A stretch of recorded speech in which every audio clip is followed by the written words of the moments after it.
지혜야, 생일 축하한다. 그 입으로 내 이름 부르지 마! 30년 만에 만난 그들이 나눈 첫 대화는 정막이 흐를 정도로 매서웠습니다. 그동안 무슨 일이 있었던 것일까요? 사연 곧 시작합니다. 시작 전에 제게 힘을 줄 수 있는 무료 버튼 구독과 좋아요 부탁드려요. 이 사연을 어느 지역에서 듣고 계신가요? 지역 이름이나 장소를 댓글로 남겨주시면 저 또한 즐거운 마음으로 인사드릴게요. 대구 동성로 지하철역 플랫폼에 서 있는 검은색 코트를 입은 여자가 멈춰섰습니다. 천천히 고개를 돌렸죠. 18년 그 긴 세월이 한순간에 무너져 내렸습니다. 영수가 기름때 묻은 작업복의 남자, 떨리는 목소리였습니다. 그녀의 눈동자가 흔들렸죠. 박진우, 한영숙. 한때는 부부였던 두 사람이 이혼 후 처음 마주한 순간이었습니다. 플랫폼의 모든 소리가 사라졌죠. 오직 두 사람만 남은 것처럼요. 그녀가 한 발짝 뒤로 물러났습니다. 도망치고 싶은 듯, 다가가고 싶은 듯 복잡한 표정이었죠. 왜 18년 만에 이곳에서 만났을까요? 무엇이 그들을 다시 만나게 한 걸까요? 지하철이 들어오고 있었습니다. 하지만 아무도 움직이지 않았죠. 오후 6시 퇴근 시간의 지하철은 사람들로 가득했습니다. 진우는 기름때가 잔뜩 묻은 작업복 차림으로 손잡이를 꽉 잡고 있었습니다. 하루 종일 차 밑에서 기어다닌 탓에 허리가 끊어질 듯 아팠죠. 손톱 밑에 박힌 검은 기름때는 아무리 씻어도 지워지지 않았습니다. 59살. 자동차 정비소를 운영한 지 18년째였습니다. 한때는 큰 사업가의 꿈을 품었던 청년이었지만 지금은 그저 하루하루를 살아가는 평범한 정비공이었죠. 엔진 오일 냄새가 몸에 배어 있어서 지하철에서 사람들이 슬쩍 피하는 게 느껴졌습니다. 동성로역에 도착했을 때였습니다. 문이 열리고 사람들이 우르르 타고 내렸죠. 그 순간 진우의 시선이 한 곳에 멈췄습니다. 반듯한 단발머리 여자, 검은색 코트를 입은 그녀의 뒷모습이 너무나 익숙했습니다. 18년이 지났지만 그 어깨의 기울기, 고개를 살짝 기울이는 버릇까지 모든 게 그대로였죠. 설마 아니겠지. 진우의 심장이 쿵쿵 뛰기 시작했습니다.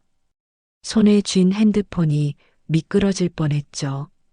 그때 여자가 무심코 고개를 돌렸습니다. 한영숙. 시간이 멈춘 것 같았습니다. 주변의 소음이 사라지고 두 사람만 남은 듯 했죠. 영숙의 눈이 크게 뜨였습니다. 입술이 살짝 떨렸죠. 영숙아.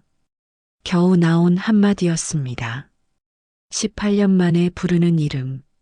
목소리가 갈라져서 제대로 나오지도 않았죠. 그 짧은 호명에 온 세월이 담겨 있었습니다.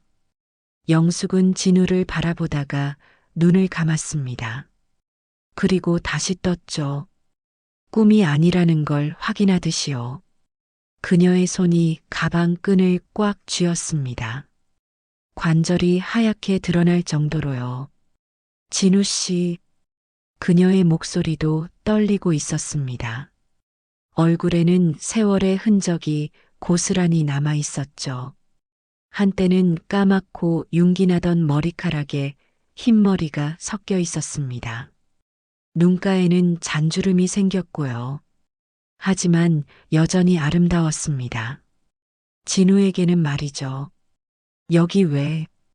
영숙이 말을 더듬었습니다. 눈빛이 흔들렸죠. 놀라움과 당황, 그리고 숨길 수 없는 그리움까지. 복잡한 감정들이 얼굴에 스쳐 지나갔습니다. 칠곡에 살아요. 정비소하고 있어요. 진우는 짧게 대답했습니다. 더 이상 무슨 말을 해야 할지 몰랐죠. 18년의 공백을 어떻게 몇 마디로 설명할 수 있겠습니까? 아, 나는 김밥 가게 해요. 딸이 근처에서 간호사해서 딸이라는 단어에 두 사람 모두 움찔했습니다. 지혜. 그 이름을 입 밖에 내지 않았지만 두 사람 다 같은 얼굴을 떠올렸을 거예요. 지금은 30살이 된 그들의 딸. 진우가 12살 때 마지막으로 본 아이 말이죠. 플랫폼에 차가운 바람이 불어왔습니다. 영숙의 머리카락이 흩날렸죠. 진우는 손을 뻗어 그 머리를 쓸어주고 싶었지만 그럴 수 없었습니다. 그럴 자격이 없었으니까요. 또 다른 지하철이 들어오고 있었습니다. 굉음과 함께요. 저 가야 해요. 영숙이 급하게 말했습니다. 도망치듯 지하철로 향했죠. 하지만 문 앞에서 잠시 멈췄습니다. 돌아보지는 않았지만 등이 말하고 있었습니다. 가지 말라고, 아니 가게 하지 말라고. 문이 닫히고 지하철이 떠났습니다. 진우는 멍하니 서 있었죠. 창문 너머로 영숙의 얼굴이 스쳐 지나갔습니다. 그녀도 이쪽을 보고 있었어요. 다시 혼자가 된 진우는 긴 한숨을 내쉬었습니다. 가슴 한 구석이 아려왔죠. 18년 전 모든 게 무너졌던 그날이 떠올랐습니다. 사채? 모든 게 거기서 시작됐죠. 친구의 부탁으로 보증을 섰던 게 화근이었습니다. 친구는 도망갔고 빚은 고스란히 진우의 몫이 됐죠. 은행 대출로는 감당이 안 돼서 사채를 쓰기 시작했습니다. 그게 지옥의 시작이었어요. 사채업자들은 집까지 찾아왔습니다. 지혜가 학교에서 돌아오는 시간에 맞춰서 말이죠.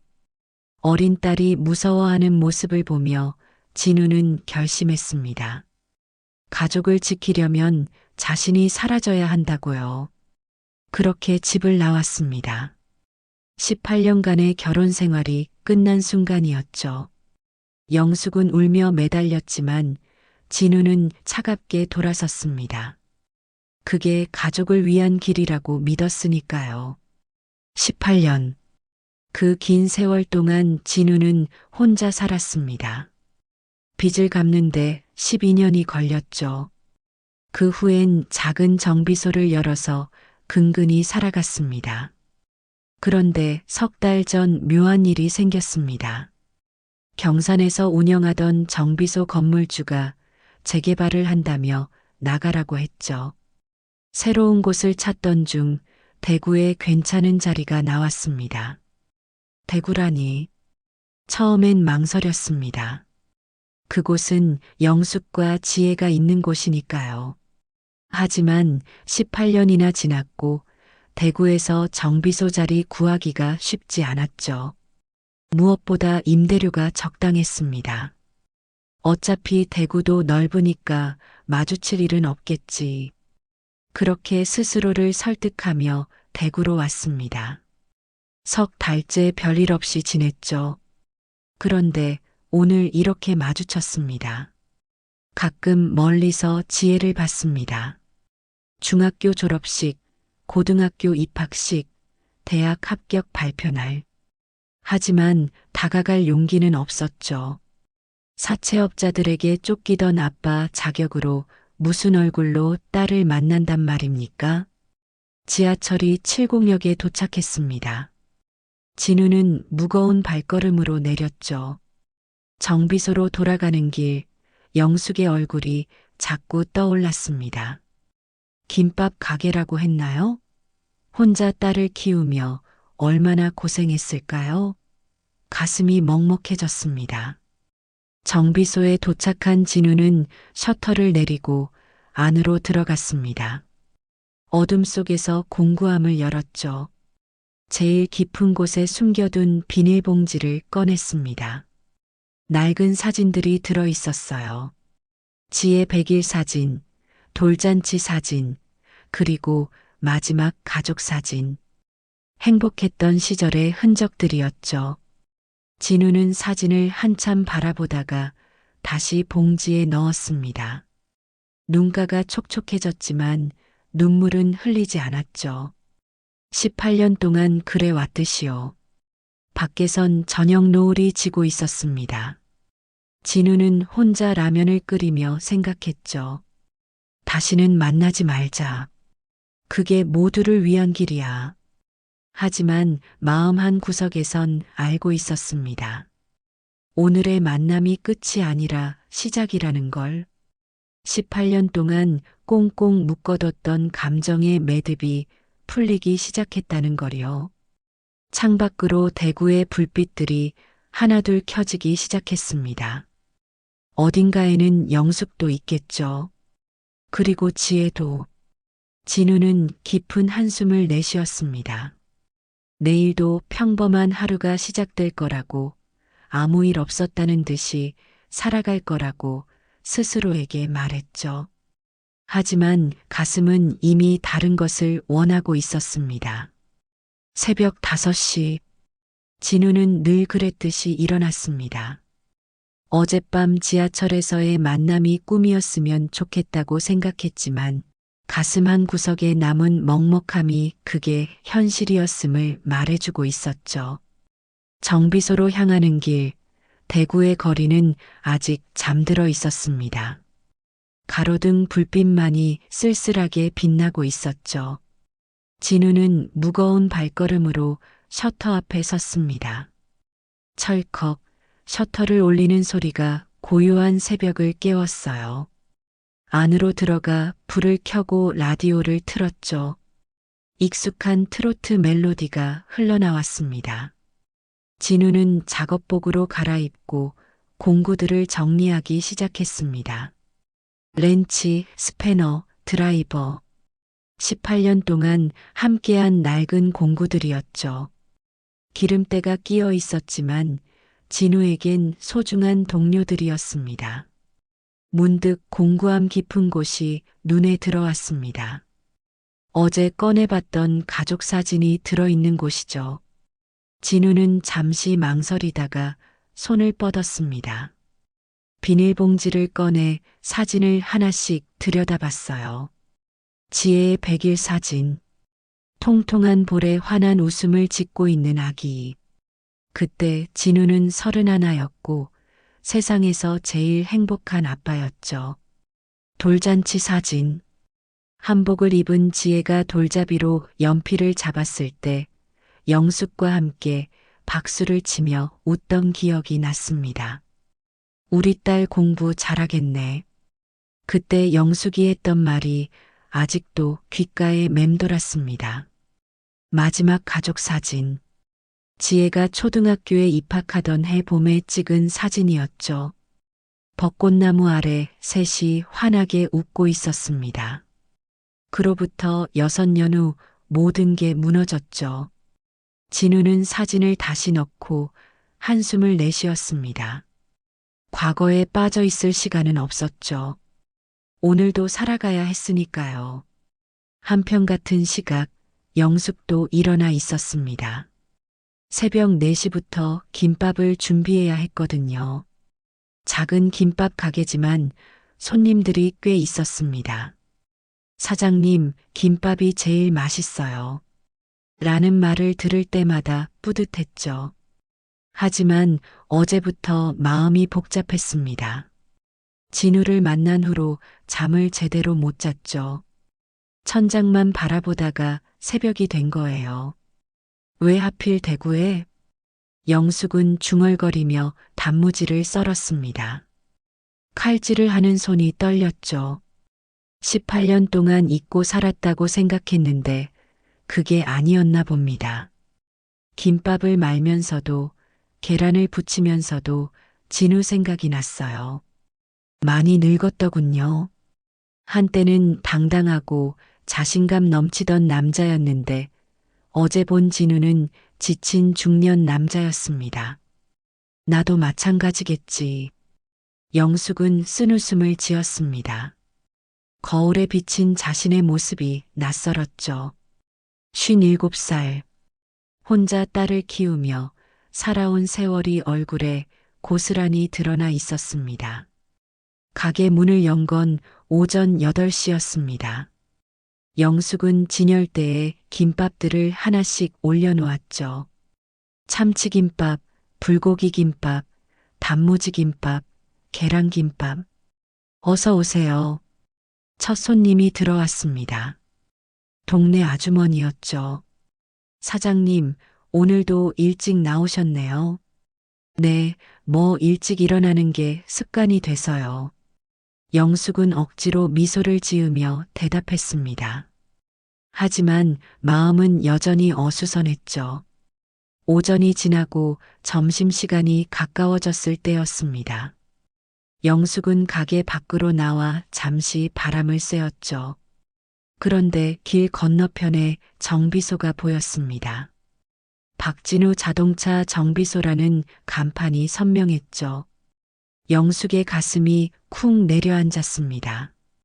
이렇게 가까이 있었단 말이야.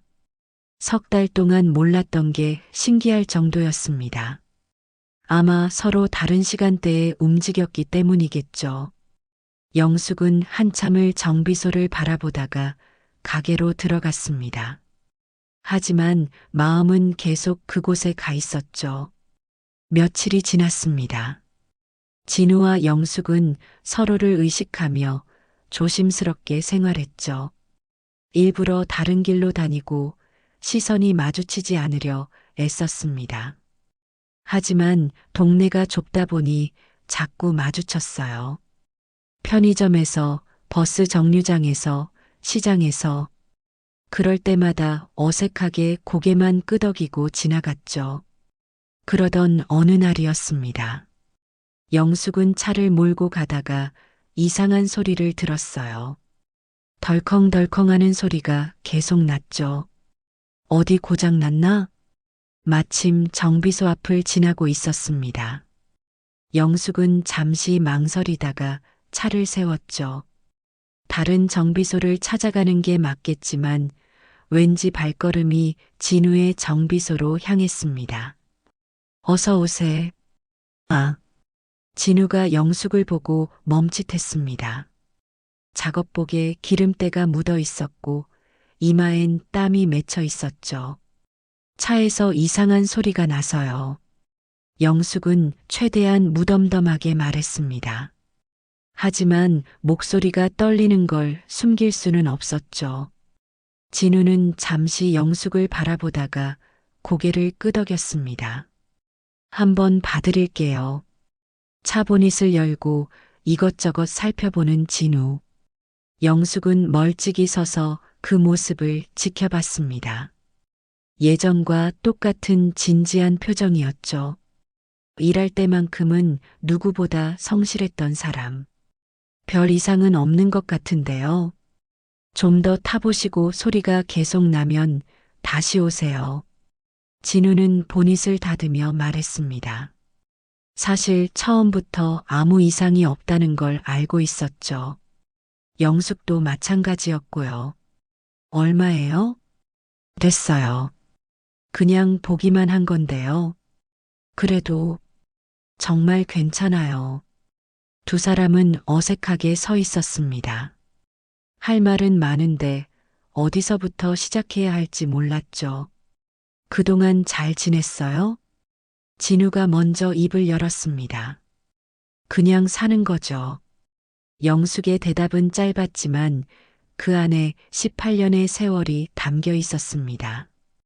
혼자 딸을 키우며 겪었을 고생, 외로움, 그리고 분노까지. 지혜는 잘 커서 간호사 됐어요. 대학병원에서 아이들 돌봐요. 진우의 눈가가 촉촉해졌습니다. 자기가 모르는 사이에 딸이 그렇게 멋진 어른이 됐다니. 다행이네요. 정말 다행이에요. 영숙은 더 이상 말을 잇지 못했습니다. 눈물이 날 것 같았거든요. 18년 동안 참고 살았는데 진우 앞에서는 왜 이렇게 약해지는지. 저 그럼 가볼게요. 영숙은 서둘러 차에 올라탔습니다. 진우는 멀어져 가는 차를 한참 바라봤죠. 가슴 한 구석이 아려왔습니다. 그날 밤 진우는 또 잠을 이루지 못했습니다. 천장만 바라보며 생각에 잠겼죠. 지혜가 간호사가 됐구나. 딸이 자랑스러우면서도 미안했습니다. 가장 중요한 시기에 곁에 없었으니까요. 중학교, 고등학교, 대학교 모든 순간을 놓쳤습니다. 영숙도 마찬가지였습니다. 일기장을 꺼내 펜을 들었죠. 오늘 그 사람 정비소에 갔다. 바보같이 거짓말까지 하면서 많이 늙었다. 나도 마찬가지겠지. 그런데 이상하다. 보고 싶었나 보다. 18년이나 지났는데도. 펜을 내려놓고 영숙은 한숨을 쉬었습니다. 마음이 복잡했죠. 미움과 그리움이 뒤섞여 있었습니다. 창밖으로 대구의 야경이 보였습니다. 불빛들이 반짝이고 있었죠. 그중 하나는 진우의 정비소일 거고 또 하나는 지혜의 집일 겁니다. 18년. 긴 세월이었습니다. 하지만 마음속 상처는 여전히 아물지 않았죠. 오히려 다시 만나니 더 선명해진 것 같았습니다. 두 사람은 각자의 자리에서 긴 밤을 보냈습니다. 내일은 또 평범한 하루가 시작될 거였죠. 하지만 이미 무언가가 변하기 시작했습니다. 18년 동안 꽁꽁 얼어있던 마음이 조금씩 녹아내리고 있었으니까요. 새벽 3시, 진우는 또 잠에서 깼습니다. 이번 달만 벌써 10번째였죠. 천장의 어둠이 무겁게 내려앉아 있었습니다. 18년 전 그날이 떠올랐어요. 사채업자들이 지혜 학교 앞에서 기다리고 있었던 날. 딸이 무서워 떨며 집으로 뛰어들어왔던 날. 그 작은 목소리가 아직도 귓가에 맴돌았죠. 아빠, 무서운 아저씨들이 나한테 물어봤어. 아빠 어디 있냐고. 진우는 베개에 얼굴을 묻었습니다. 눈물이 날 것 같았거든요. 침대에서 일어나 부엌으로 갔습니다. 냉장고엔 캔 맥주와 김치, 계란 몇 개가 전부였죠. 혼자 사는 남자의 쓸쓸한 냉장고였습니다. 물을 한 잔 마시고 창밖을 바라봤어요. 대구의 새벽은 고요했죠. 가로등 불빛만이 외롭게 서 있었습니다. 문득 영숙이 생각났습니다. 예전엔 불면증에 시달리던 그녀를 위해 따뜻한 우유를 타주곤 했었죠. 지금은 누가 그런 걸 해줄까요? 한편 영숙도 잠을 이루지 못하고 있었습니다. 낡은 일기장을 꺼내 들었죠. 18년 동안 써온 일기장이었습니다. 펜을 들고 오늘 날짜를 적었어요. 그 사람을 다시 봤다. 늙은 얼굴이지만 왠지 반가웠다. 글을 쓰다가 멈췄습니다. 눈물이 종이에 떨어졌거든요. 지혜를 혼자 키우면서 얼마나 힘들었는지. 새벽부터 일하고 밤 늦게까지 아르바이트했던 날들이 떠올랐습니다. 그래도 학원비 대기가 빠듯했던 시절이었죠.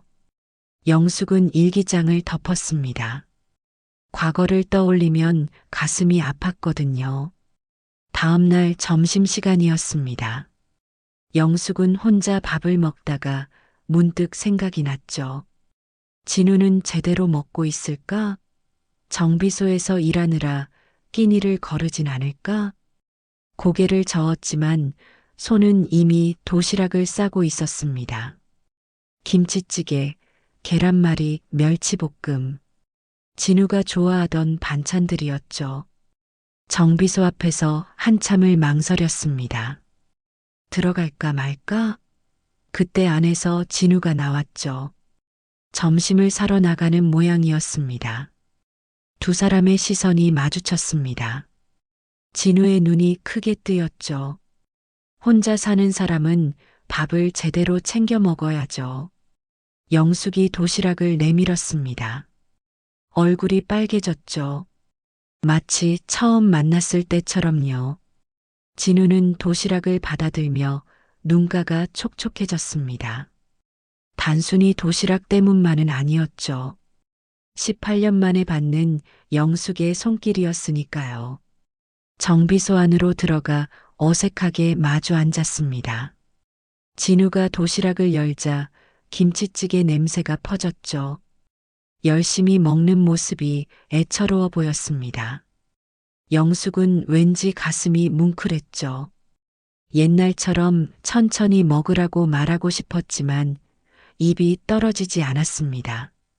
잠시 침묵이 흐른 후 진우가 먹던 숟가락을 내려놓았습니다. 그의 손이 미세하게 떨리고 있었죠. 눈에서 눈물이 흘러내렸습니다. 18년 만에요. 사과가 목구멍까지 차올랐지만 쉽게 나오지 않았습니다. 미안해.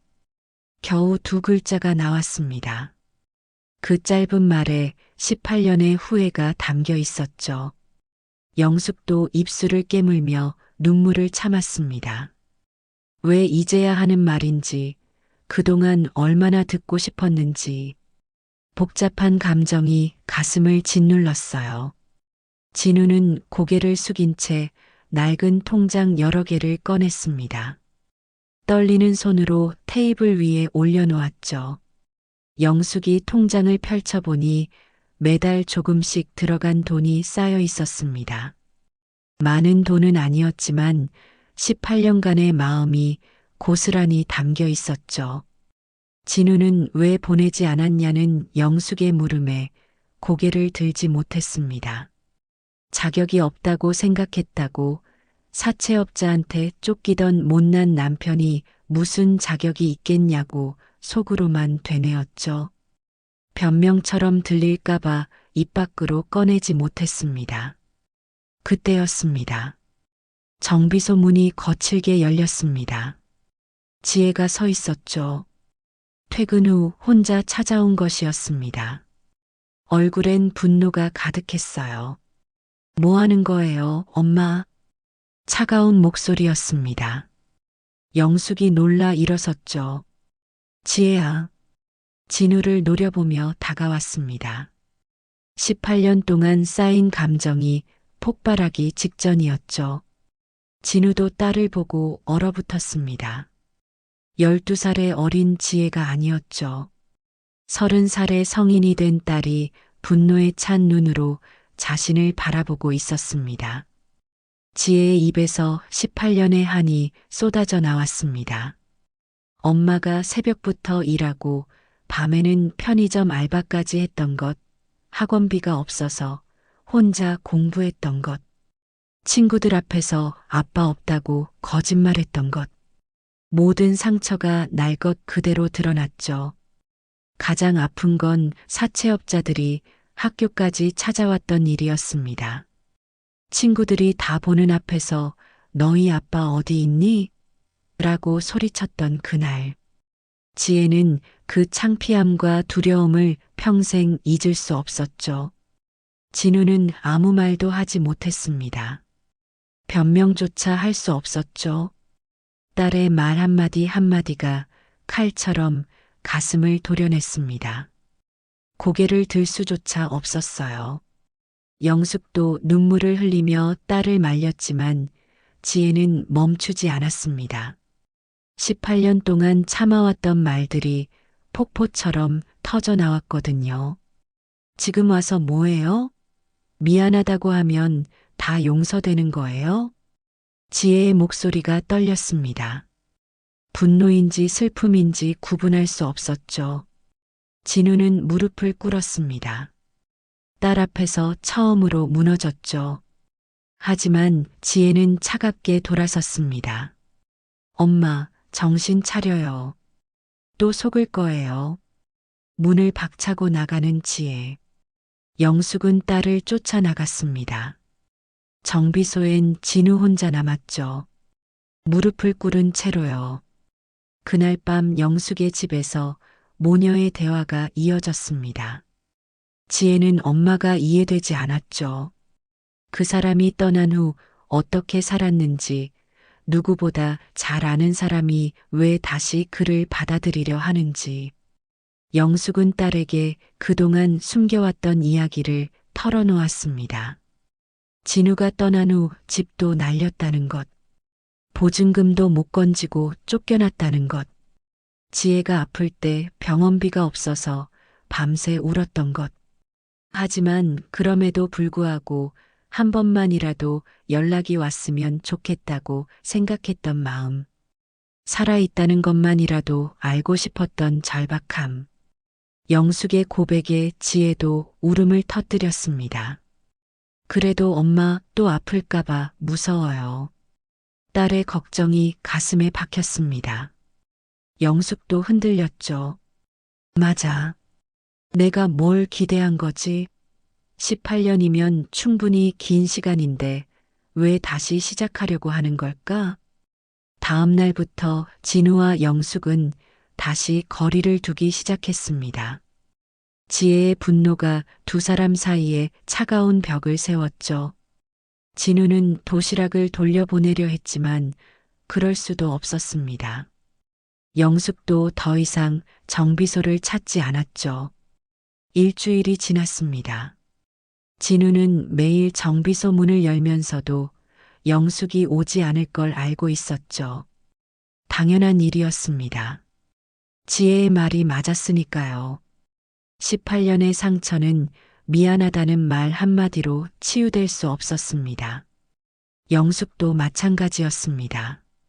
김밥을 만들면서도 진우 생각이 났지만 딸의 얼굴이 떠올라 발걸음을 돌렸죠. 지혜를 또 아프게 할 순 없었습니다. 그렇게 두 사람은 다시 각자의 삶으로 돌아갔습니다. 잠깐의 설렘이 있었지만 현실의 벽은 너무 높았죠. 18년이라는 시간이 만든 골은 쉽게 메워지지 않았습니다. 그날의 대화는 길지 않았습니다. 하지만 두 사람에게는 중요한 전환점이 되었죠. 진우는 딸의 상처를 인정했고 영숙은 자신의 마음을 정리할 시간이 필요하다고 말했습니다. 먼저 천천히 가요. 정말 천천히. 영숙의 말에 진우는 고개를 끄덕였습니다. 서두르지 않겠다고, 기다리겠다고 약속했죠. 한 달이 흘렀습니다. 진우와 영숙은 서로를 피하며 살았지만 마음속으로는 계속 상대방을 생각하고 있었습니다. 진우는 매일 아침 정비소 문을 열 때마다 영숙이 올까봐 두근거렸고, 영숙은 김밥을 만들면서도 자꾸 길 건너편 정비소를 훔쳐보곤 했죠. 그러던 어느 날 오후였습니다. 갑자기 소나기가 쏟아지기 시작했어요. 영숙은 급하게 가게 밖에 널어놓은 행주들을 걷어들이려다가 미끄러져 넘어졌습니다. 손목을 삐끗한 것 같았죠. 아야. 작은 신음소리가 나왔지만 주변엔 아무도 없었습니다. 비는 계속 거세게 내렸고요. 그때 누군가 우산을 들고 뛰어왔습니다. 괜찮아요? 진우였습니다. 정비소에서 일하다가 영숙이 넘어지는 걸 본 것이었죠. 급하게 우산을 챙겨 뛰어온 거예요. 손목이 좀 아픈 것 같아요. 진우는 주저하지 않고 영숙의 팔을 부축했습니다. 가게 안으로 들어가 의자에 앉혔죠. 응급처치용 밴드를 찾아서 정성스럽게 감아주었어요. 병원에 가봐야겠어요. 괜찮아요. 별거 아니에요. 아니에요. 삐었을 수도 있어요. 진우의 목소리엔 걱정이 가득했습니다. 예전과 똑같은 따뜻함이었죠. 영숙은 그 손길에 가슴이 뭉클해졌습니다. 18년 만에 받는 돌봄이었거든요. 결국 진우가 운전해서 병원까지 갔습니다. 다행히 큰 부상은 아니었고 며칠 쉬면 될 거라고 했어요. 병원에서 나오면서 영숙이 조심스럽게 말했습니다. 고맙습니다. 정말 고마워요. 뭐요? 당연한 거죠. 진우의 대답은 담담했지만 눈빛은 따뜻했습니다. 그 순간 두 사람 사이에 무언가가 변했다는 걸 느낄 수 있었죠. 며칠 후 영숙의 손목이 아직 완전히 낫지 않았을 때 진우가 가게에 나타났습니다. 손에는 김밥 재료들을 담은 장바구니를 들고 있었어요. 뭐 하는 거예요? 손목 다 나을 때까지 제가 도와드릴게요. 영숙은 당황했지만 마음 한 구석이 따뜻해졌습니다. 진우는 서툰 손놀림으로 단무지를 썰고 계란을 부쳤어요. 예전처럼 완벽하지는 않았지만 정성이 느껴졌죠. 왜 이렇게까지 해줘요? 진우는 잠시 손을 멈췄습니다. 그리고 조용히 대답했어요. 그냥 도와드리고 싶어서요. 18년 동안 못해준 것들이 너무 많아서. 그 말에 영숙의 눈가가 촉촉해졌습니다. 미움과 원망으로 가득했던 마음 한 구석이 조금씩 녹아내리기 시작했어요. 일주일 동안 진우는 매일 가게에 왔습니다. 새벽 5시부터 와서 김밥 준비를 도왔죠. 처음엔 어색했지만 점점 자연스러워졌어요. 예전처럼 호흡이 맞기 시작했습니다. 진우가 재료를 준비하면 영숙이 김밥을 말고 영숙이 계산을 하면 진우가 포장을 했어요. 마치 오랫동안 함께 일한 동료처럼요. 손님들도 놀랐습니다. 사장님, 남편분이세요? 그런 질문에 두 사람은 어색하게 웃으며 얼버무렸지만 마음속으로는 묘한 기분이었어요. 어느 날 저녁 가게 문을 닫고 정리를 하면서 영숙이 말했습니다. 이제 손목도 나았으니까 혼자 할 수 있어요. 진우는 아쉬운 표정을 지었지만 고개를 끄덕였어요. 그런데요. 영숙이 다시 입을 열었습니다. 가끔 와서 도와주셔도 돼요. 혼자 하기엔 가끔 힘들어서. 진우의 얼굴에 미소가 번졌습니다. 작지만 소중한 변화였죠. 네, 언제든지요. 그날 이후 진우는 일주일에 2~3번씩 가게에 왔습니다. 특별한 약속 없이도 자연스럽게요. 두 사람은 일하면서도 조심스럽게 대화를 나눴어요. 지혜는 어때요? 요즘 잘 지내요. 병원 일이 바쁘긴 하지만 보람 있어 한다고. 자랑스럽겠어요. 네. 정말 잘 커졌어요. 그런 대화들이 두 사람 사이의 벽을 조금씩 허물어뜨렸습니다. 과거의 아픈 기억보다는 현재의 소소한 일상을 나누는 시간이 늘어갔어요. 어느 날은 진우가 아팠습니다. 감기에 걸려서 열이 펄펄 끓었죠. 평소 같으면 혼자 참고 버텼을 텐데 이번엔 영숙에게 연락했어요. 감기에 걸렸나 봐요. 오늘은 못 갈 것 같아요. 영숙은 망설이다가 죽을 끓여들고 진우의 집으로 갔습니다. 작고 단출한 원룸이었어요. 18년 동안 혼자 살았던 흔적이 곳곳에 보였죠. 제대로 챙겨 먹지도 않으면서 영숙은 중얼거리며 죽그릇을 내려놓았습니다. 진우의 이마에 손을 대어 열을 확인했어요. 그 따뜻한 손길에 진우는 눈시울이 붉어졌습니다. 18년 만에 받는 돌봄이었거든요. 고마워요. 정말 고마워요. 진우의 목소리가 떨렸습니다. 영숙도 마음이 복잡했어요. 미워하려고 했는데, 원망하려고 했는데, 왜 이렇게 마음이 아픈지. 약 드세요. 그리고 푹 쉬고, 짧게 말하고 나가려던 영숙을 진우가 붙잡았습니다. 영숙아. 18년 만에 다시 부르는 이름.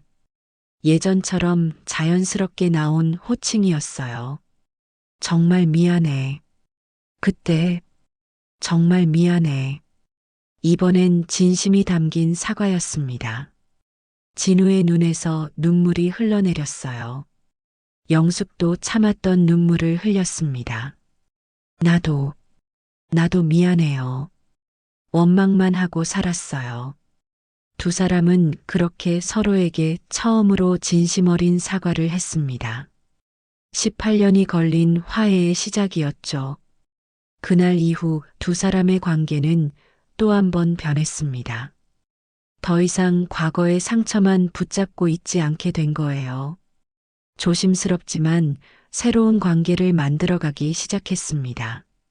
지혜도 변화를 느꼈습니다. 엄마가 전보다 밝아진 게 보였거든요. 여전히 아버지에 대해서는 복잡한 감정이었지만 엄마의 행복은 바라고 있었어요. 진우와 영숙은 이제 친구 같은 사이가 되었습니다. 연인도 부부도 아닌 그저 서로를 이해하고 도와주는 사람으로요. 그것만으로도 두 사람에겐 충분했습니다. 늦었지만 다시 시작할 수 있다는 희망이 생겼으니까요. 석 달이 흘렀습니다. 진우와 영숙의 관계는 조금씩 안정되어 가고 있었어요. 하지만 지혜는 여전히 복잡한 마음이었습니다. 엄마가 행복해하는 모습을 보면서도 한편으로는 불안했거든요. 그날은 지혜의 생일이었습니다. 30번째 생일. 영숙은 딸을 위해 작은 파티를 준비했어요. 케이크도 사고 지혜가 좋아하는 음식들도 만들었죠. 엄마, 혼자 이 많은 걸 언제 준비했어요? 아침 일찍부터 준비했지. 영숙의 얼굴엔 미소가 가득했습니다. 딸의 생일이 너무 기뻤거든요. 그때 현관문이 열렸습니다. 진우가 선물 봉투를 들고 들어왔어요. 영숙이 미리 알려준 것이었죠. 지혜는 얼어붙었습니다. 설마 여기까지 올 줄은 몰랐거든요. 생일 축하한다, 지혜야. 진우의 목소리는 떨리고 있었습니다. 딸의 생일을 축하한다는 말을 하는 게 18년 만이었으니까요. 지혜는 아무 대답을 하지 않았습니다. 그냥 차갑게 바라만 볼 뿐이었죠. 선물이야. 진우가 조심스럽게 봉투를 내밀었습니다. 안에는 목걸이가 들어 있었어요. 간소하지만 예쁜 디자인이었죠. 받기 싫어요. 지혜의 말에 진우는 당황했습니다. 지혜야. 영숙이 딸을 타일렀지만 지혜는 고개를 저었어요. 18년 동안 생일 선물 한 번 없었는데 지금 와서 뭐해요? 그 말에 진우는 할 말이 없었습니다. 사실이었으니까요. 아빠가 없어서 얼마나 창피했는지 알아요? 친구들이 가족 이야기할 때마다 저는 거짓말해야 했어요. 아빠는 출장 갔다고, 바빠서 못 온다고. 지혜의 목소리가 점점 커졌습니다. 초등학교 운동회 때 다른 애들은 다 아빠랑 2인 삼각 했는데 저는 엄마랑 했어요. 그때 얼마나 부러웠는지 알아요? 진우의 가슴이 찢어질 것 같았습니다. 딸이 겪었을 외로움과 상처가 고스란히 전해졌거든요. 중학교 때는 더 심했어요. 사채업자들이 학교까지 찾아와서 소리 질렀거든요. 너희 아빠 어디 있냐고. 친구들이 다 봤어요. 그 다음 날부터 애들이 저를 이상하게 봤죠. 영숙도 눈물을 흘렸습니다. 딸이 그런 일을 겪었다는 걸 알고 있었지만 이렇게 직접 듣으니 더 아팠거든요. 고등학교 졸업식 날에도 저 혼자였어요. 다른 애들은 온 가족이 와서 사진 찍는데 저는 엄마랑 둘이서만. 지혜의 눈에서 눈물이 흘러내렸습니다. 대학 입학식, 졸업식, 취업. 인생의 모든 중요한 순간에 아빠는 없었어요. 그런데 지금 와서 생일 축하한다고요? 진우는 무릎을 꿇었습니다. 딸 앞에서 완전히 무너진 거예요. 미안하다. 정말, 정말 미안하다. 하지만 지혜는 멈추지 않았습니다. 엄마가 얼마나 힘들었는지 알아요? 새벽 5시에 일어나서 김밥 만들고 저녁엔 편의점에서 알바했어요. 제가 아플 때 병원비가 없어서 엄마가 울던 것도 봤거든요. 영숙이 딸을 말렸지만 지혜는 계속했어요. 그래도 엄마는 한 번도 아빠 흉을 보지 않았어요. 저한테 아빠가 나쁜 사람이라고 말한 적도 없고요. 오히려 아빠를 감싸기만 했어요. 그 말에 진우는 더욱 고개를 들 수 없었습니다. 저는 엄마가 다시 아빠 때문에 아프는 걸 보고 싶지 않아요. 한 번으로 충분해요. 지혜는 선물을 테이블에 던지고 방으로 들어가 버렸습니다. 문을 쾅 닫는 소리가 집안을 울렸어요. 진우는 한참을 무릎 꿇은 채로 있었습니다. 일어날 수가 없었거든요. 일어나세요. 영숙이 조용히 말했습니다. 지혜의 말이 맞아요. 저도 무서워요.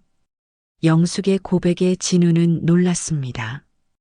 또 떠날까봐, 또 혼자 남겨질까봐 무서워요. 영숙의 목소리도 떨리고 있었습니다. 18년 전에 한 번 버렸잖아요. 그때 저는 정말 죽고 싶었어요. 지혜 때문에 견딘 거예요. 진우는 영숙을 바라봤습니다. 그녀의 눈에도 눈물이 가득했어요. 그 후로 남자는 쳐다보지도 않고 살았어요. 무서워서, 또 버려질까봐. 그런데 당신을 다시 만나니까 그때 그 마음이 되살아나는 거예요. 영숙은 자신의 마음을 솔직하게 털어놨습니다.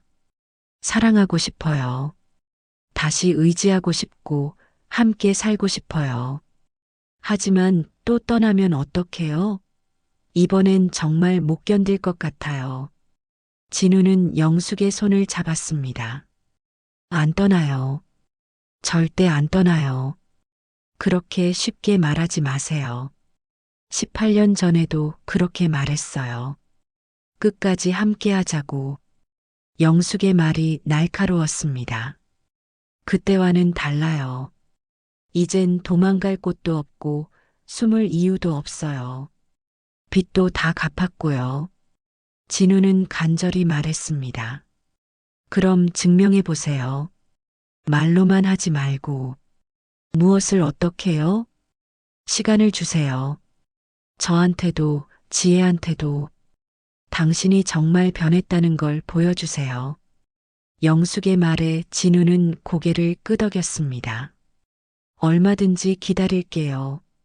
그날 밤 세 사람 모두 잠을 이루지 못했습니다. 각자의 방에서 복잡한 마음을 정리하고 있었어요. 지혜는 베개에 얼굴을 묻고 울었습니다. 아빠가 미운 건 맞지만 엄마가 불행한 것도 싫었거든요. 복잡한 감정 때문에 혼란스러웠어요. 영숙은 창밖을 바라보며 생각했습니다. 정말로 다시 시작할 수 있을까? 아니면 또다시 상처받게 될까? 진우는 딸의 말들을 곱씹으며 자신을 원망했습니다. 그때 다른 선택을 할 수는 없었을까? 가족을 지키면서도 함께 견딜 방법은 정말 없었을까? 다음 날부터 진우는 더욱 조심스럽게 행동했습니다. 성급하게 다가가려 하지 않았어요. 대신 묵묵히 할 수 있는 일들을 찾아서 했죠. 영숙의 김밥 가게 앞 화단을 정리하고 고장난 간판을 고치고 가게 청소도 도와드렸어요. 말보다는 행동으로 자신의 마음을 보여주려 했습니다. 지혜는 그런 아버지의 모습을 멀리서 지켜봤습니다. 여전히 마음을 열지는 않았지만 예전처럼 노골적으로 싫어하지는 않게 됐어요. 시간이 필요했습니다. 18년의 상처를 치유하기에는 몇 달의 시간으로는 부족했거든요. 하지만 희망은 있었습니다. 세 사람 모두 진심으로 화해를 원하고 있었으니까요. 다만 서로 상처받지 않는 방법을 찾고 있을 뿐이었어요. 그렇게 또 다른 계절이 지나가고 있었습니다. 천천히, 아주 천천히요. 6개월이 흘렀습니다. 진우는 약속을 지키고 있었어요. 성급하게 다가가려 하지 않고 멀리서 조용히 지켜보며 할 수 있는 일들을 찾아서 했죠. 매일 새벽 5시 영숙보다 먼저 와서 가게 앞을 청소했습니다. 낙엽을 쓸고 유리창을 닦고 화분에 물을 줬어요. 말을 많이 하지도 않았죠. 그저 묵묵히 일만 했습니다. 지혜는 출근길에 그런 아버지의 모습을 목격했습니다.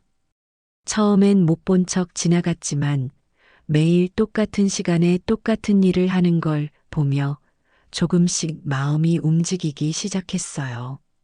어느 날은 비가 많이 내렸습니다. 진우는 우산도 없이 비를 맞으며 가게 앞 배수구를 뚫고 있었어요. 물이 제대로 빠지지 않아서 가게로 흘러들어갈까봐 걱정된 거죠. 지혜가 그 모습을 보고 있었습니다. 병원 야간 근무를 마치고 돌아오는 길이었어요. 한참을 망설이다가 우산을 들고 다가갔습니다. 우산 쓰세요. 진우는 깜짝 놀라 고개를 들었습니다. 딸이 자신에게 말을 건넨 게 몇 개월 만이었거든요. 아, 지혜야. 괜찮다. 거의 다 끝났어. 감기 걸려요. 짧은 말이었지만 걱정이 담겨 있었습니다. 진우는 가슴이 뭉클했어요. 딸이 자신을 걱정해 준다는 게 믿어지지 않았거든요. 고마워. 정말 고마워. 지혜는 우산을 내려놓고 그냥 갔습니다. 하지만 그 작은 행동이 두 사람 사이에 변화의 신호탄이 되었죠. 며칠 후 영숙이 갑자기 열이 나서 쓰러졌습니다. 과로 때문이었어요. 지혜가 병원에 데려갔지만 입원할 정도는 아니었고 며칠 푹 쉬면 된다고 했어요. 문제는 가게였습니다. 하루라도 문을 닫으면 단골 손님들이 실망할 텐데 혼자서는 감당하기 어려웠죠. 엄마, 병원에서 쉬세요. 제가 가게 볼게요. 지혜가 말했지만 간호사 일도 있고 해서 마음처럼 쉽지 않았어요. 그때 진우가 나타났습니다. 제가 할게요. 가게 일. 진우의 제안에 지혜는 망설였습니다. 아직 완전히 믿지는 못하겠지만 다른 방법도 없었거든요. 혼자 할 수 있어요? 해봐야겠죠. 몇 개월 동안 지켜보기만 했는데 이제 도움이 될 때가 된 것 같아요. 결국 진우가 사흘 동안 혼자 가게를 운영했습니다. 처음에는 서툴렀지만 점점 나아졌어요. 단골 손님들도 놀랐죠. 사장님 남편분이시죠? 닮았어요, 딸하고. 그런 말을 들을 때마다 진우는 어색하게 웃었지만 마음속으로는 뿌듯했습니다. 지혜는 가끔 가게를 확인하러 왔어요. 아버지가 정말 혼자서 잘하는지 보려고요. 처음엔 의심하는 마음이었지만 정성스럽게 김밥을 만드는 모습을 보며 생각이 바뀌기 시작했어요. 영숙이 회복되어 가게로 돌아왔을 때 매출이 오히려 늘어 있었습니다. 진우가 새로운 메뉴도 개발하고 서비스도 개선했거든요.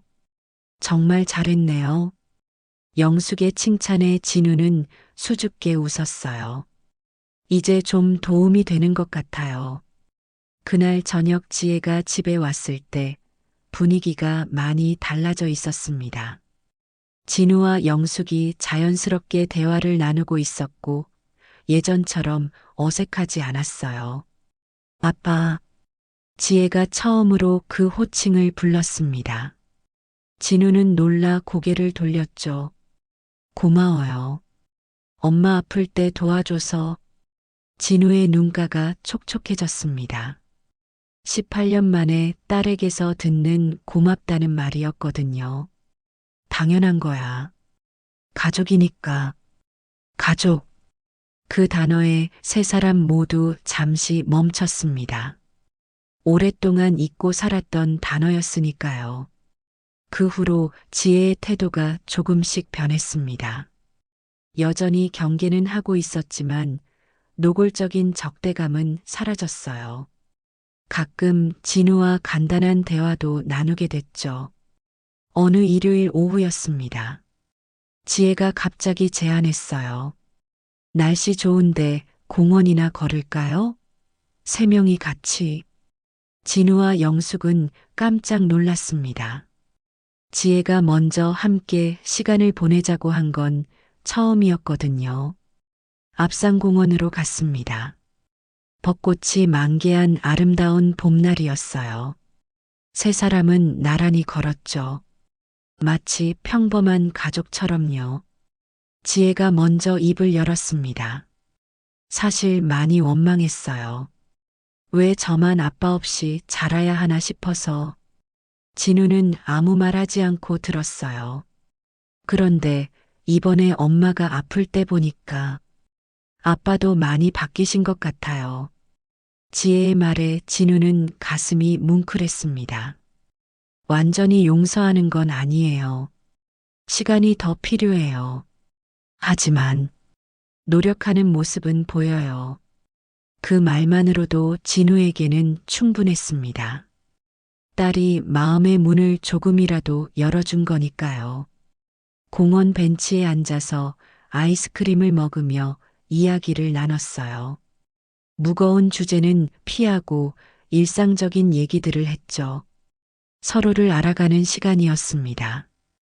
해가 질 무렵 집으로 돌아가는 길, 지혜가 말했습니다. 다음 주 제 남자친구 소개해 드릴게요. 진우와 영숙은 동시에 놀랐어요. 지혜에게 남자친구가 있다는 것도 몰랐거든요. 3년째 만나고 있어요. 의사예요. 착한 사람이고 결혼도 생각하고 있어요. 그 말에 진우는 복잡한 기분이었습니다. 기쁘면서도 서운했어요. 딸의 연애에 대해 아무것도 몰랐다는 게 아쉬웠거든요. 소개해주겠다는 건 좋은 신호였습니다. 지혜가 아버지를 인정하기 시작했다는 뜻이니까요. 일주일 후 지혜의 남자친구 민호를 만났습니다. 32살의 소아과 의사였어요. 차분하고 신중한 성격이 지혜와 잘 어울렸죠. 처음엔 어색했지만 시간이 지나면서 자연스러워졌습니다. 민호도 진우를 편하게 대해줬어요. 아버님, 지혜 잘 부탁드려요. 그 말에 진우는 뭉클했습니다. 아버님이라는 호칭을 듣는 게 얼마만인지 모르겠어요. 우리 딸 부탁한다. 잘해줘. 그렇게 조금씩 가족의 틀이 만들어지고 있었습니다. 완벽하지는 않았지만 서로를 인정하고 배려하는 관계로 발전하고 있었어요. 진우는 여전히 조심스럽게 행동했습니다. 성급하게 예전처럼 되돌아가려 하지 않았어요. 대신 새로운 관계를 차근차근 만들어갔죠. 영숙도 마음을 조금씩 열었습니다. 여전히 두렵긴 했지만 진우의 변화된 모습을 보며 희망을 갖기 시작했어요. 시간이 모든 걸 해결해 주지는 않았지만 적어도 상처를 치유할 수 있는 기회는 주고 있었습니다. 그것만으로도 세 사람에게는 큰 위안이었어요. 그렇게 또 다른 계절이 찾아오고 있었습니다. 이번엔 더욱 따뜻한 봄이 될 것 같았어요. 1년이 흘렀습니다. 계절이 한 바퀴 돌아 다시 봄이 찾아왔어요. 진우와 영숙, 그리고 지혜의 관계도 많이 달라져 있었습니다. 어느 날 저녁, 지혜가 진우와 영숙을 불러 모았습니다. 표정이 진지해서 두 사람은 긴장했어요. 할 말이 있어요. 지혜는 잠시 망설이다가 입을 열었습니다. 민호 오빠랑 결혼하기로 했어요. 진우와 영숙은 동시에 환하게 웃었습니다. 기쁜 소식이었거든요. 정말 축하한다, 지혜야. 축하해, 딸아. 하지만 지혜의 표정은 여전히 진지했어요. 그런데 부탁이 있어요. 무슨 부탁인데? 결혼식에서 버질로드를 같이 걸어주세요. 아빠랑. 그 말에 진우는 깜짝 놀랐습니다. 상상도 못했던 제안이었거든요. 정말 괜찮겠니? 처음엔 민호 오빠가 혼자 들어가자고 했어요. 아빠 없이 잘한 거 알고 있으니까. 근데 제가 말했어요. 이제는 아빠가 있다고. 지혜의 말에 진우의 눈시울이 붉어졌습니다. 완전히 용서한 건 아니에요. 아직도 가끔 원망스럽고 서운할 때가 있어요. 하지만 이제는 정말 아빠인 것 같아서요. 진우는 고개를 끄덕였습니다. 말이 나오지 않았거든요. 대신 조건이 있어요. 뭐든 들어주마. 앞으로는 절대 도망가지 마세요. 힘든 일이 있어도 가족이랑 함께 해결하세요. 약속한다. 절대 혼자 해결하려 하지 않을게. 진우의 다짐에 지혜가 미소를 지었습니다. 18년 만에 보는 아버지를 향한 진짜 미소였어요. 결혼 준비가 시작됐습니다. 예식장도 정하고 드레스도 고르고 청첩장도 만들었어요. 진우는 모든 과정에 함께 했습니다. 아버지로서 해야 할 일들을 하나하나 배워갔어요. 예식장 계약할 때도 함께 가고 패백 음식 준비할 때도 도왔죠. 지혜도 진우에게 조금씩 의지하기 시작했습니다. 결혼 준비 스트레스로 힘들 때 아버지와 이야기를 나누며 마음을 달랬어요. 아빠, 결혼하면 잘할 수 있을까요? 왜 그런 생각을 하니? 제가 제대로 된 가정을 못 봐서요. 어떻게 해야 하는지 잘 모르겠어요. 진우는 딸의 손을 잡았습니다. 내가 이미 다 알고 있어. 엄마가 너를 어떻게 키웠는지 봤잖아. 그게 바로 가정이야. 지혜는 고개를 끄덕였습니다. 어머니가 보여준 희생과 사랑이 바로 가족의 모습이었다는 걸 깨달았어요. 결혼식 한 달 전, 진우는 영숙과 조용한 식당에서 저녁을 먹었습니다. 지혜가 결혼하면 우리는 어떻게 될까요? 영숙의 질문에 진우는 잠시 망설였습니다. 당신이 원하는 대로 하면 돼요. 부담 갖지 말고. 저도 잘 모르겠어요. 다시 부부가 되고 싶은 마음도 있고, 무서운 마음도 있고, 영숙의 솔직한 고백이었습니다. 서두르지 말아요. 지금처럼만 해도 충분해요. 진우의 말에 영숙이 미소를 지었습니다. 성급하지 않은 진우의 모습이 안심스러웠거든요. 결혼식 일주일 전 지혜가 웨딩 드레스 피팅을 하는 날이었습니다. 진우도 함께 갔어요. 거울 앞에 선 지혜는 정말 아름다웠습니다.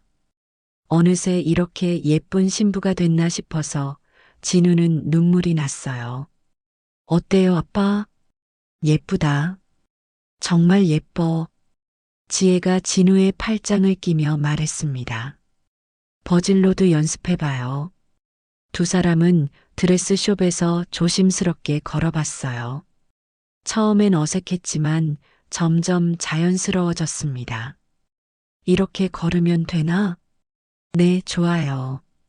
근데 너무 빨리 걷지 마세요. 저 따라가기 힘들어요. 진우는 웃으며 걸음을 늦췄습니다. 딸과 함께 걷는 이 순간이 너무 소중했어요. 드디어 결혼식 날이 왔습니다. 진우는 새 양복을 입고 거울 앞에 섰어요. 넥타이를 매는 손이 떨렸습니다. 영숙이 다가와 넥타이를 다시 메어줬어요. 떨려요? 당연하죠. 딸 결혼시키는 아빠 중에 안 떠는 사람이 어디 있어요. 영숙도 한복을 곱게 차려입었습니다. 오랜만에 보는 고운 모습이었어요. 예식장에 도착하자 하객들이 모여 있었습니다.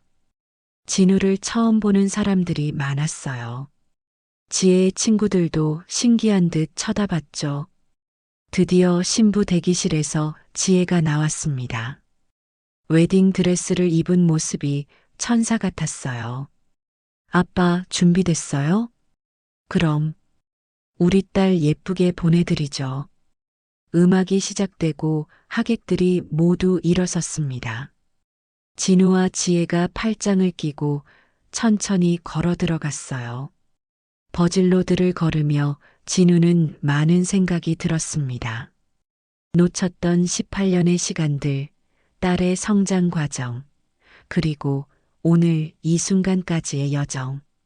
제단 앞에 도착했을 때 민호가 미소를 지으며 지혜를 맞았습니다. 진우는 딸의 손을 민호에게 전해줬어요. 잘 부탁한다. 네, 아버님. 잘 모시겠습니다. 그 순간 진우는 정말 아버지가 된 기분이었습니다. 늦었지만 드디어 아버지 역할을 해낸 거죠. 예식이 끝나고 피로연이 시작됐습니다. 지혜가 부모님께 절을 올릴 때였어요. 엄마, 아빠 사랑합니다. 그동안 고생 많으셨어요. 지혜의 말에 진우와 영숙 모두 눈물을 흘렸습니다. 18년 만에 듣는 완전한 가족의 인사였거든요. 하객들 앞에서 가족 사진을 찍을 때 진우는 꿈만 같았습니다. 이런 날이 정말 올 줄 몰랐거든요. 결혼식이 끝나고 집으로 돌아가는 길 영숙이 말했습니다. 오늘 정말 행복했어요. 나도 그래요. 지혜가 이렇게 예쁜 신부가 될 줄이야. 이제 우리도 새로 시작해봐요. 영숙의 제안에 진우가 놀랐습니다. 다시 부부로 사는 건 아니고 그냥 서로 의지하며 살아요. 외롭지 않게. 좋아요. 그게 우리에겐 딱 맞는 것 같아요. 두 사람은 손을 잡았습니다. 열정적인 사랑은 아니었지만 따뜻한 동반자가 되기로 했어요. 그날 밤 진우는 가족 사진을 보며 생각했습니다. 18년의 공백을 완전히 채울 수는 없지만 이제부터라도 진짜 가족으로 살아갈 수 있을 것 같다고. 늦었지만 새로운 시작이었습니다. 지혜의 결혼 후 석 달이 지났습니다. 신혼부부는 병원 근처에 작은 집을 마련해서 행복하게 살고 있었어요. 가끔 주말이면 부모님을 찾아와 함께 시간을 보냈죠. 진우와 영숙의 관계도 자연스럽게 정착되어 갔습니다. 여전히 각자의 집에서 살았지만 거의 매일 함께 시간을 보냈어요. 아침에는 함께 김밥 가게 일을 하고 저녁에는 간단히 식사를 나누며 하루를 마무리했습니다. 특별할 것 없는 일상이었지만 두 사람에게는 소중한 시간이었어요. 어느 가을 오후였습니다. 단풍이 곱게 물든 공원을 걸으며 영숙이 말했습니다. 이렇게 사는 것도 나쁘지 않네요. 뭐가요? 부부도 아니고 연인도 아니고 그냥 서로 의지하는 사이로 사는 거 말이에요. 진우도 고개를 끄덕였습니다. 젊을 때는 뜨겁게 사랑해야 한다고 생각했는데 나이 들고 보니까 이런 잔잔한 관계도 좋은 것 같아요. 두 사람은 벤치에 앉아 단풍을 바라봤습니다. 말은 많지 않았지만 편안한 침묵이었어요. 가끔 후회해요. 영숙의 말에 진우가 고개를 돌렸습니다. 18년 전에 좀 더 현명했더라면, 다른 방법을 찾았더라면 이렇게 멀리 돌아오지 않아도 됐을 텐데. 나도 그래요. 하지만 지금 이 순간이 있기까지 그 모든 과정이 필요했던 것 같아요. 진우의 말에 영숙이 미소를 지었습니다. 맞아요. 젊었을 때는 못 보던 것들이 이제는 보이거든요. 뭐가요? 작은 것들의 소중함. 함께 밥 먹는 것, 같이 걷는 것, 아플 때 옆에 있어주는 것. 그런 게 진짜 사랑인 것 같아요. 그날 저녁 진우는 영숙의 집에서 저녁을 먹었습니다. 된장찌개와 생선구이, 그리고 김치. 소박한 상차림이었지만 따뜻한 맛이었어요.